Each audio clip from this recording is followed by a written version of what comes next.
Okay, well, hello everyone, and welcome to the University of Washington Boise Psychiatry Grand Rounds today. And as Chief Resident of the UW Boise Psychiatry Residency Program, it's my privilege and honor to introduce today's speaker, Dr. Amy McArthur.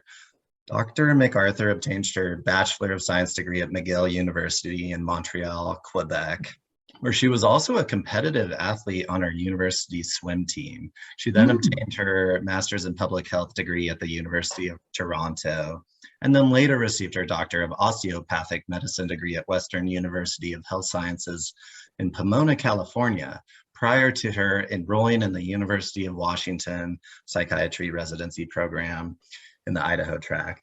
She is currently in her third and final year of psychiatry residency with us, since she has already been accepted at the prestigious University of California at San Francisco for a child and adolescent psychiatry fellowship, which she'll be starting in July of this year. So please give a warm welcome and round of applause to Dr. McArthur. Thanks, Nick, for that intro. And thank you everyone for being here today. I'm really excited to present on this topic, parental mental illness at home, the impact on youth. I think this is a topic that's very much overlooked, but relevant to our work. I think we can all say that we treat parents. So I hope you find this presentation valuable for your practice. And before we start, I just wanted to say, I think I would prefer questions and comments for the end, just to make sure that we get through everything. All righty. So this is my agenda and what we have in store for today. And so before we start, I just wanted to give you a little bit of background as to why I decided to do this topic. Yes, I'm going into child and adolescent psychiatry, but this topic is also near and dear to my heart because during the pandemic, I was volunteering as a facilitator for this group here, Ask About Alzheimer's. It was a support group for kids coping with a parent or a grandparent with dementia. I myself grew up with a grandmother with dementia, and I remember it being a really difficult and confusing time because I didn't fully understand what was going on, and my parents, I think, were trying to protect me and not giving me a clear idea of what was going on.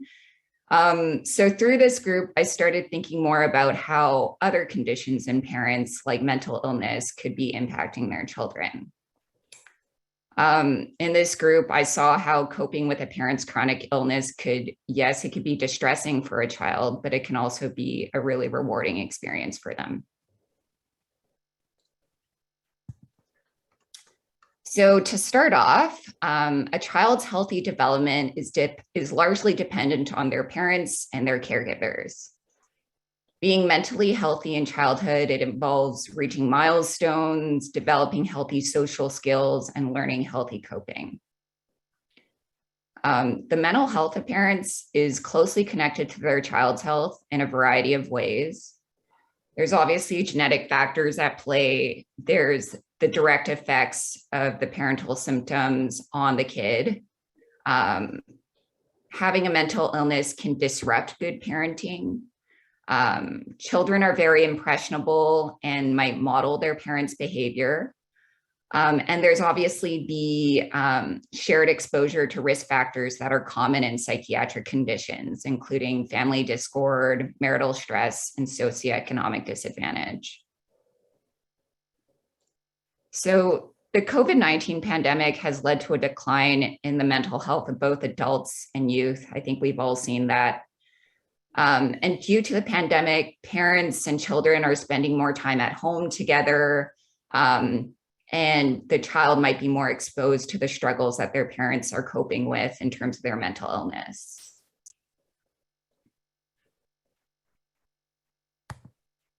So onto some statistics. Roughly 20% of the parents in the US have a mental illness. 4% are classified as having a severe mental illness. And this is about in line with worldwide statistics where we see about 15 to 23% of parents with a mental illness. It is more common in mothers compared to fathers. And unfortunately, we're not always asking about parental status. This was a survey, it was a national survey that was done quite a while ago, but they were surveying public mental health services across the country. And they found that only 16 states were routinely asking about parental status. And unfortunately, parents aren't always getting the support that they want. So this was another survey that was done amongst mothers who had severe mental illness, who wanted parenting related support, but unfortunately, only half of them received such services.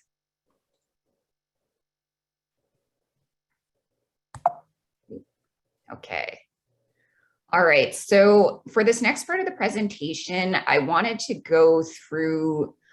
talk about the ACE study and a few concepts so that we have a common lens to look through and sort of a foundation for understanding the rest of this presentation. The first thing I wanted to talk about is the Adverse Childhood Experiences Study, the ACE study. I'm sure many of you are familiar with it. But I'll do a brief overview. This was a huge study that was done through the Kaiser Health System in the mid-1990s. And they studied roughly 17,000 adult patients inquiring about adverse childhood experiences and looking for the association between these early life stressors and their current health status. So these were the ACEs that they looked at. These were the broad categories. They looked at abuse, neglect, and household dysfunction. And as you can see, they included mental illness at home as part of household dysfunction. The question was asking about any adult at home with mental illness, but I'm sure a lot of the respondents were referring to their parents when answering this question. Okay, so basically the study found a graded dose response relationship between ACEs and negative health outcomes. In other words, as the number of ACEs increases, so do negative health outcomes. And it's not just in terms of like chronic disease and infectious diseases, but we see impacts on mental health, substance use disorders, and even socioeconomic challenges. So they came up with this ACE pyramid as a conceptual framework for understanding how ACEs can disrupt normal development. It can lead to social, emotional, and cognitive impairment, which can increase the risk of risky health behaviors, thus leading to disease, disability, and social problems, and increasing one's risk for early death. Okay.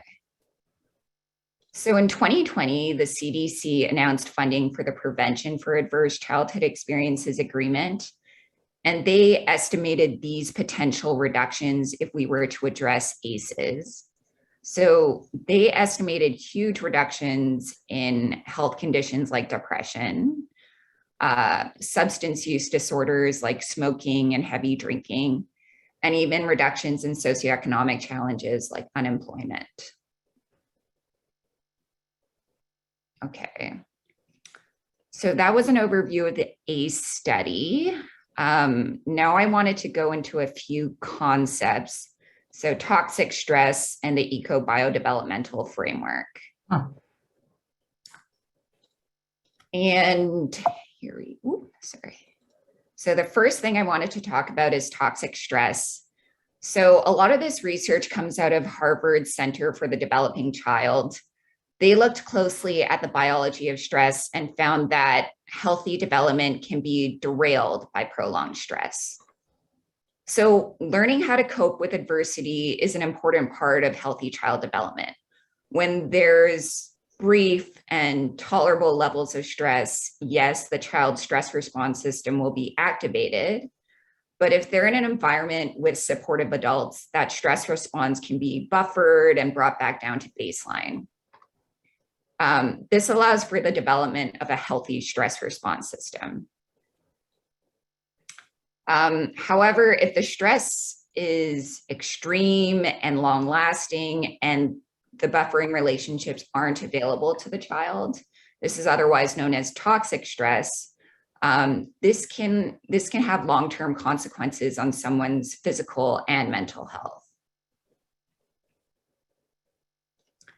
So the reason I brought up this concept of toxic stress is that parental mental illness can lead to direct exposure to more stress for the child, and it can also disrupt the parent's supportive response to the child.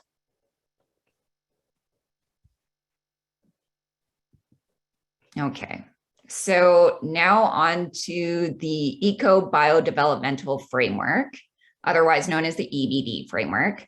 So we now see how early experiences and environmental influences can leave a lasting effect on the physical and mental health outcomes.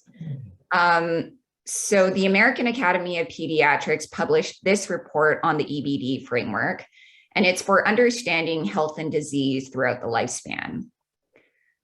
We now see development as nature dancing with nurture over time.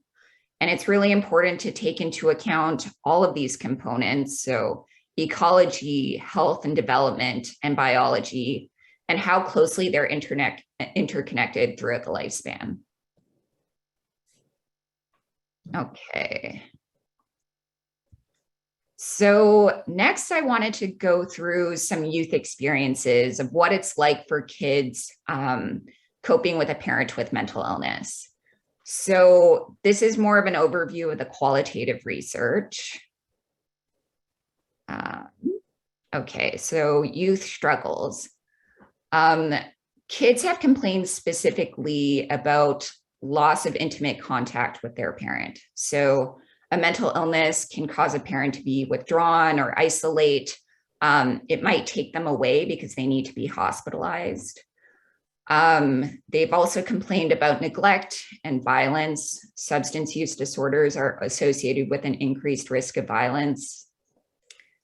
There's fear of the parent's safety. If a child witnesses their parent behaving in a certain way, they might worry that their parent might be in danger and thus worry about their safety.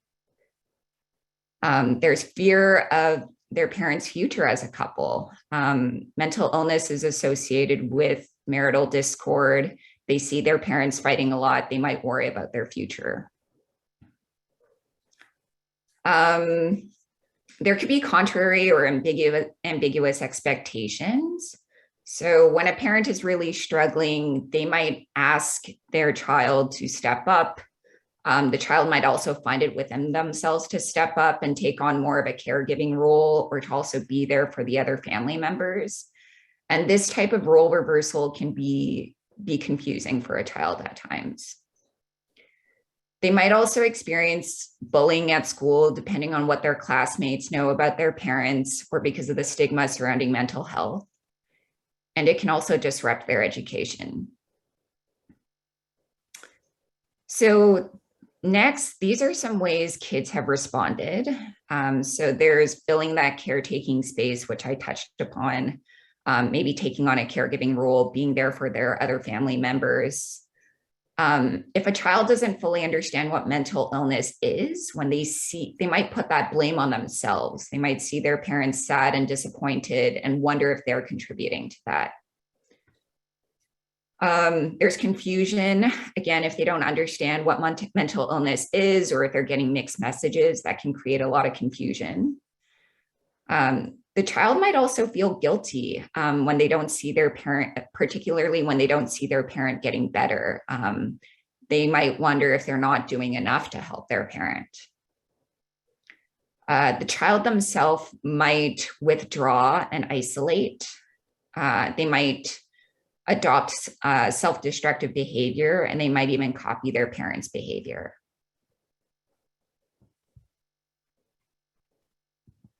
Okay, so next I wanted to show you some video clips of kids talking about their experience with their parent with a mental illness. These videos were put together by Dr. Alan Kuplin, who is a family psychiatrist in the UK who has done a lot of research into this field. So this first clip is of a young boy. He's 4 years old, and he's describing his experience when his mother was in the hospital. Shortly. Let's hear a bit what Ricky said about him and his mother. Do you remember when she went into hospital? Kind of. Were you very worried about her? Yeah. What did you think would happen to her in the hospital? She might feel even worse. Worse? Yeah. Then what would happen? It'll happen to me too, maybe. That's not an uncommon. Okay. So yeah, not an uncommon sort of perception of what's going on. If a child doesn't fully understand what mental illness is, they might see it as something that's contagious and wonder if something like this might happen to them too. Okay. This next clip is a little bit longer. It's of a 14-year-old girl describing how she experiences her mother's bipolar disorder. Who looks after who at home? My mum.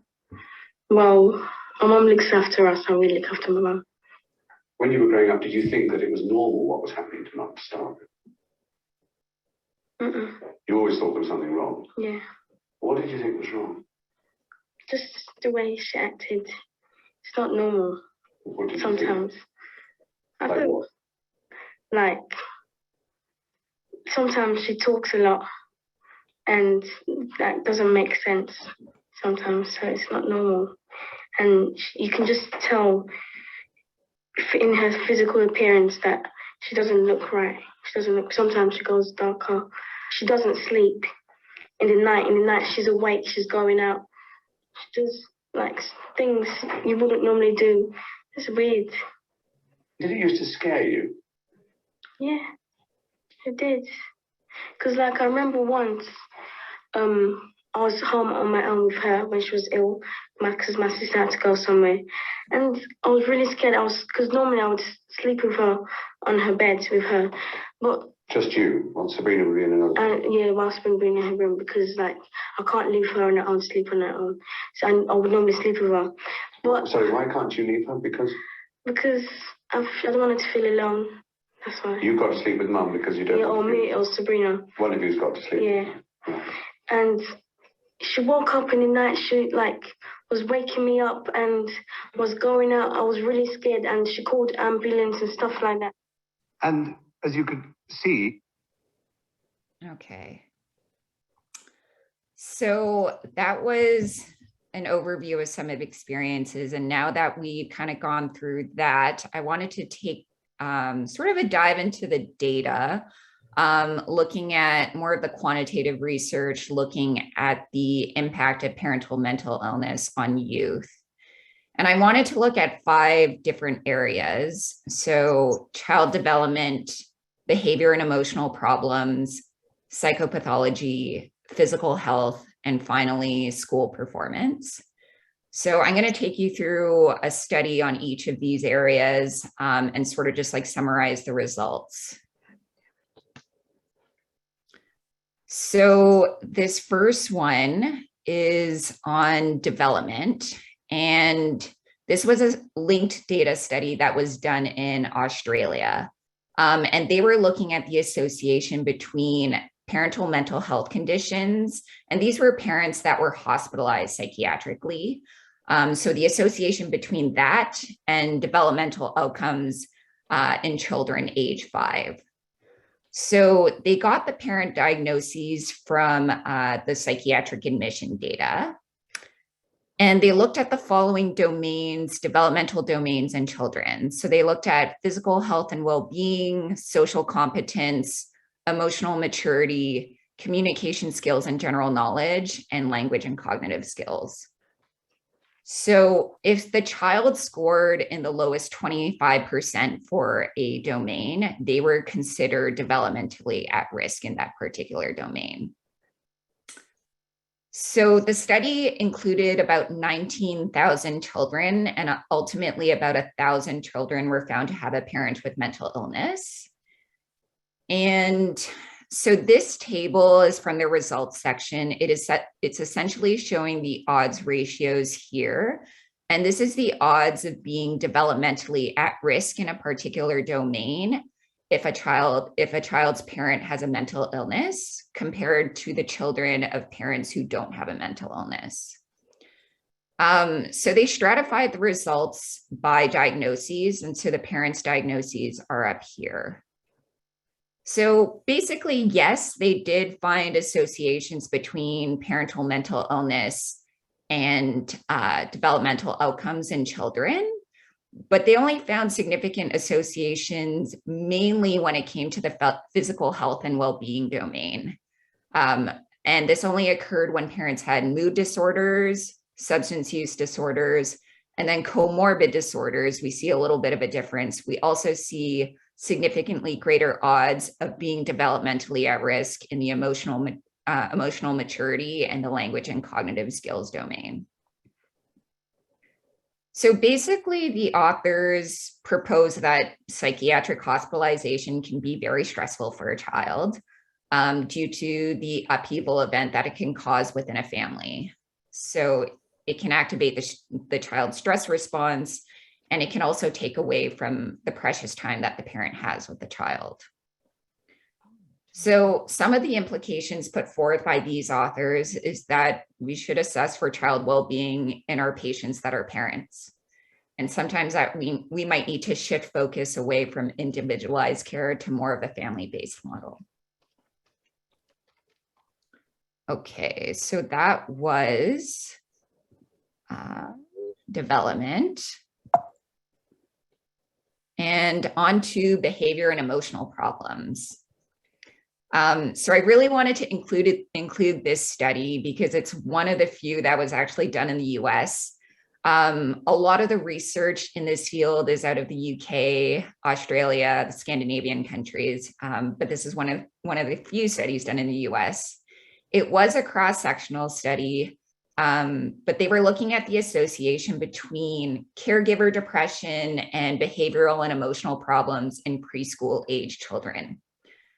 So they screened about 2,500 parents at well child visits for depression, and they screened their children for behavioral and emotional problems. So this study, it took place in northern Florida. It was mainly suburban communities, and about 75% of the participants were white.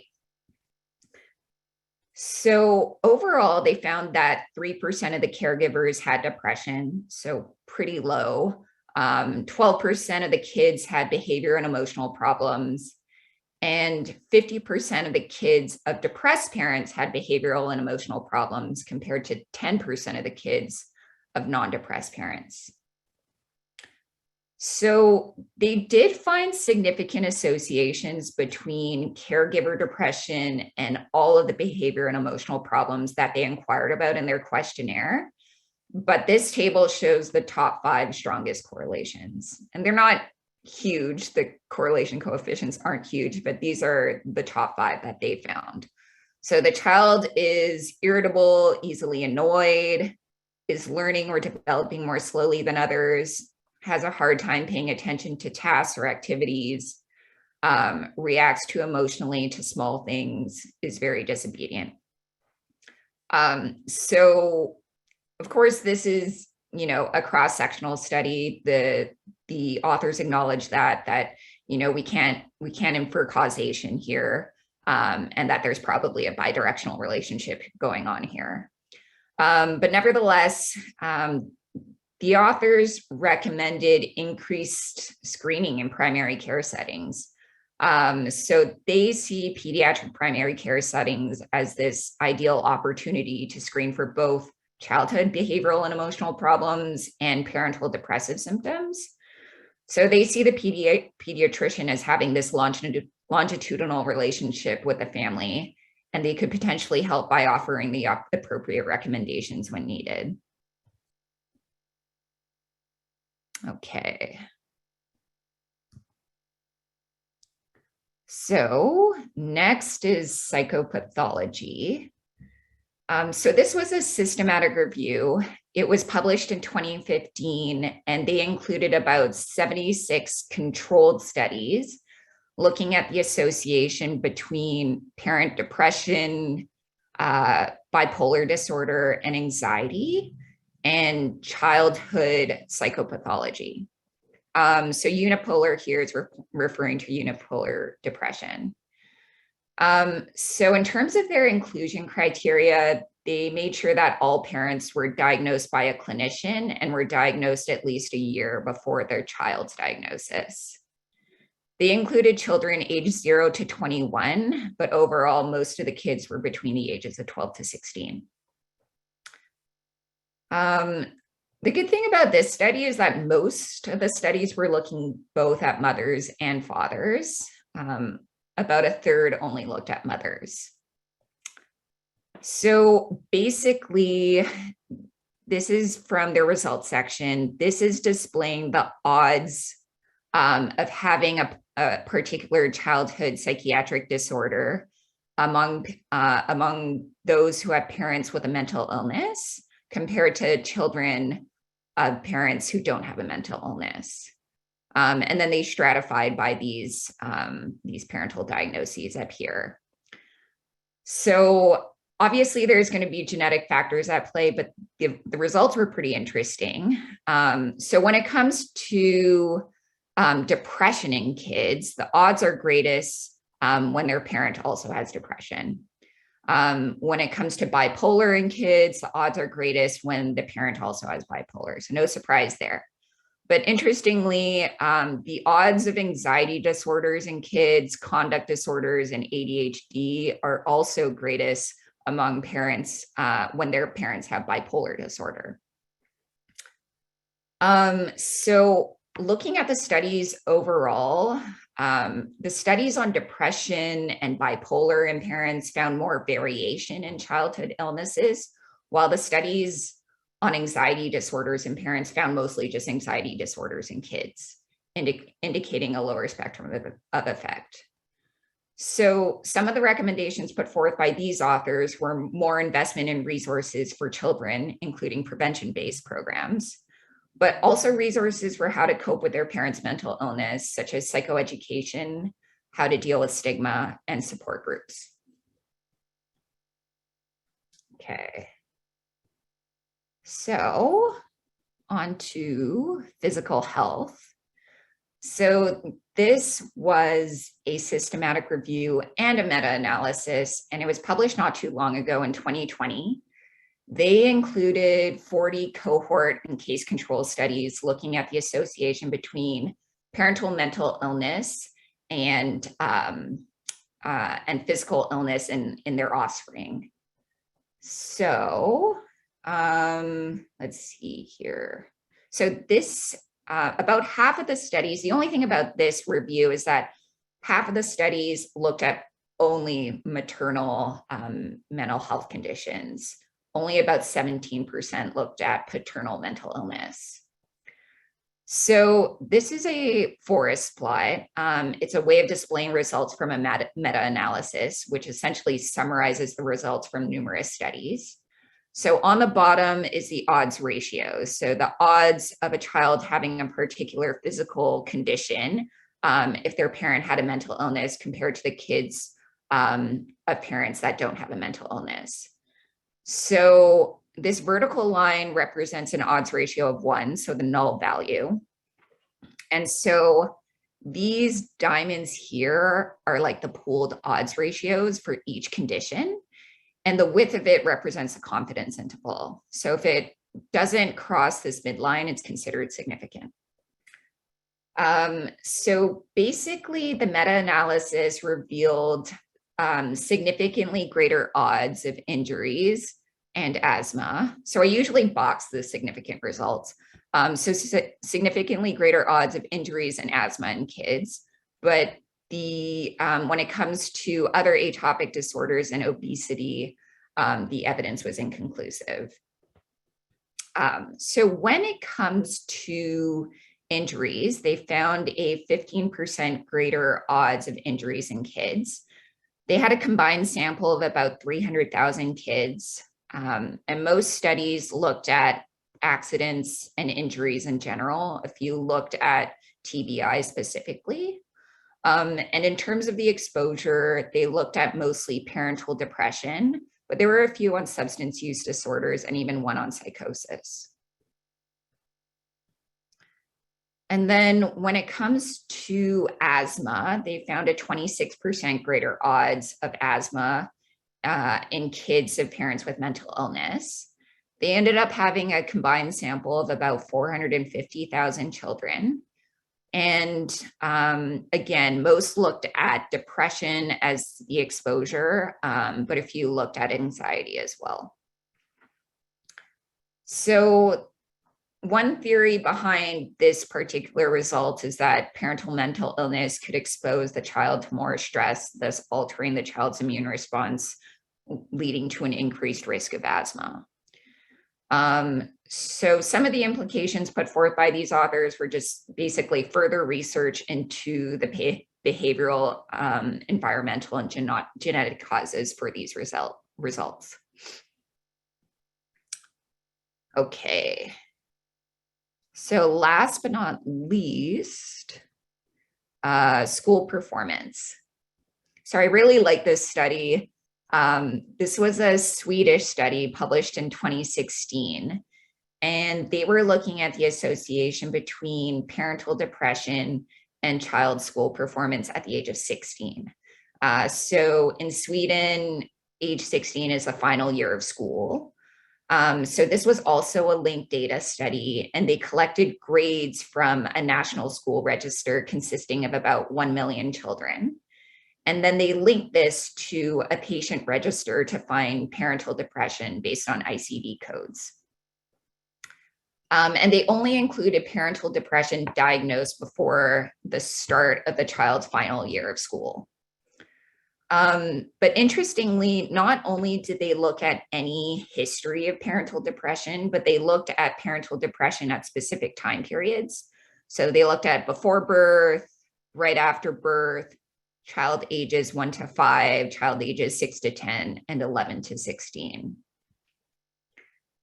So in general, so this represents what they're showing here is the mean difference in school performance scores, and they converted it to deciles. So 0 would be the worst score and 10 would be the highest score. So in general, maternal and paternal depression in all periods are associated with worse school performance.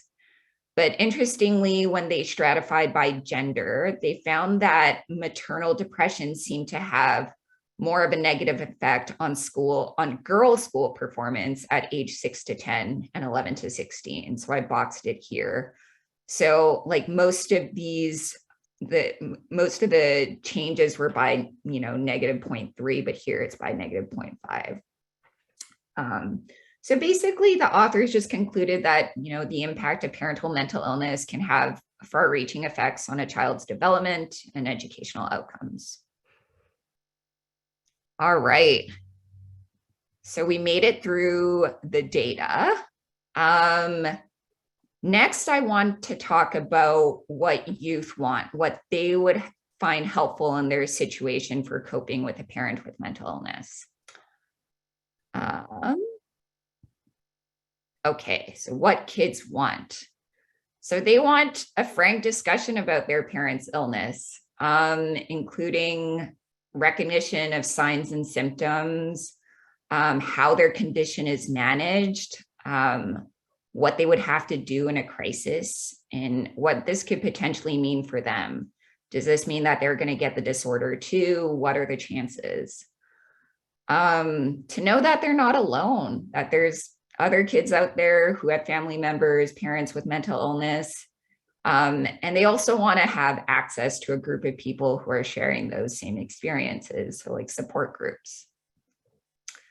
They want to know that their contribution is recognized and appreciated. I touched on this earlier. A lot of kids step up, take on more of a caregiving role, are there for their other family members, and they want to know that their efforts are being appreciated. Recognition and acknowledgement of the positives of their situation. So most of this presentation has been about like the negative outcomes, but there are positive aspects to this. It can be really meaningful and rewarding for a child to be there for their parent in a special way.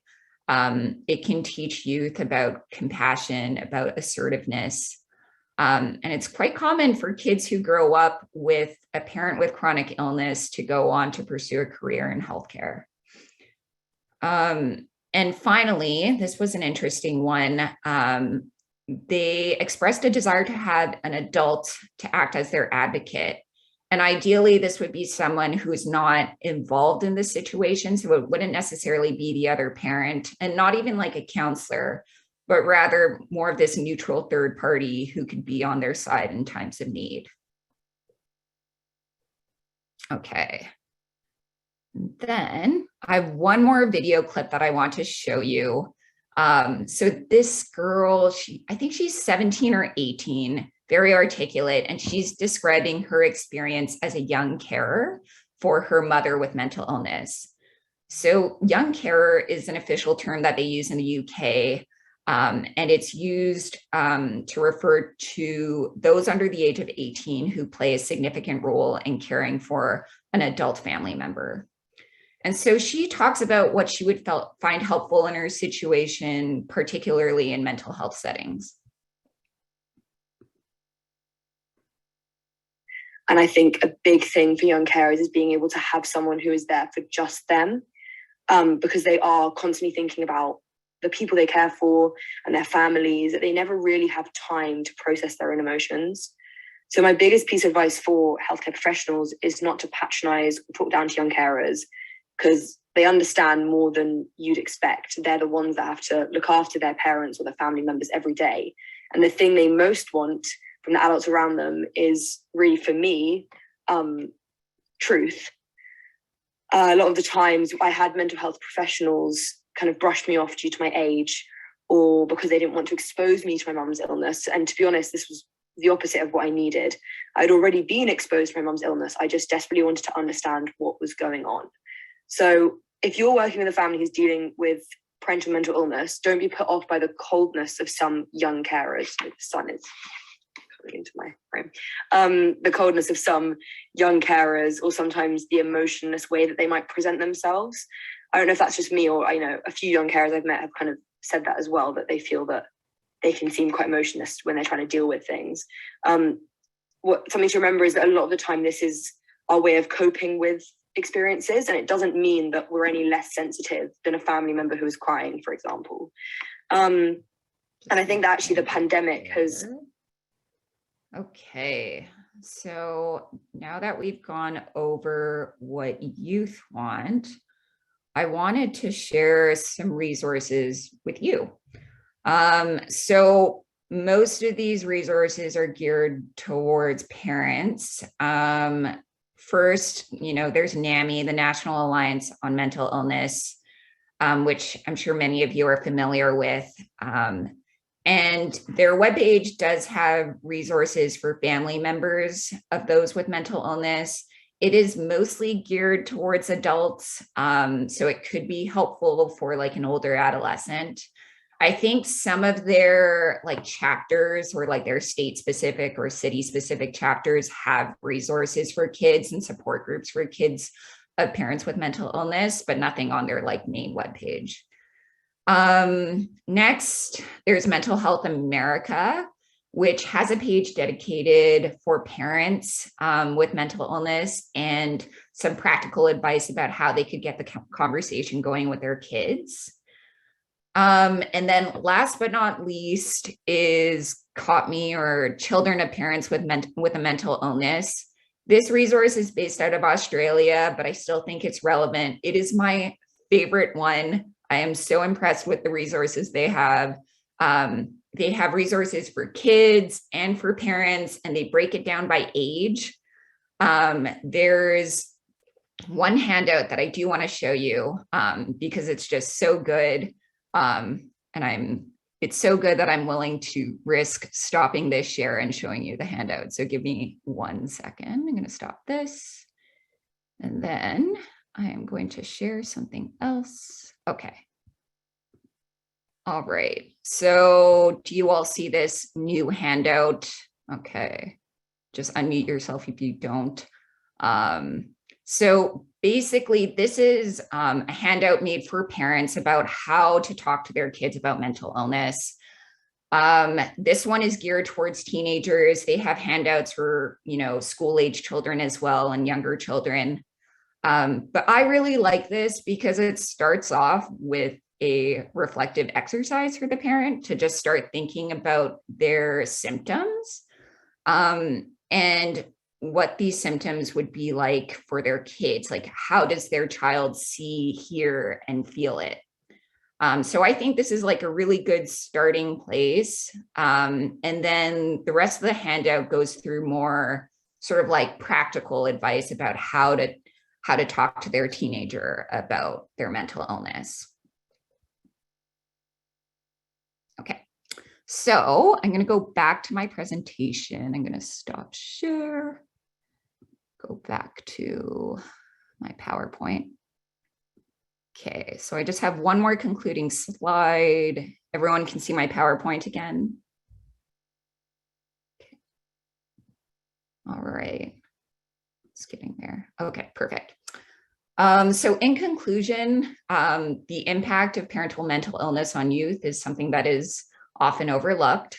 I think it's something that can be uncomfortable to both acknowledge and to talk about. And I think this is a big part of why it's overlooked. There are strong associations between parental mental illness and child development, emotional and behavioral problems, physical health, educational outcomes, and psychopathology. And the impact during childhood can have far-reaching effects throughout the lifespan. And there are ways we can address this both in parents and in kids. So I myself have had patients wonder about how their mental illness could be impacting their children and how to talk to them about their concerns. So hopefully, if you have patients in a similar situation, hopefully you found this presentation valuable for helping your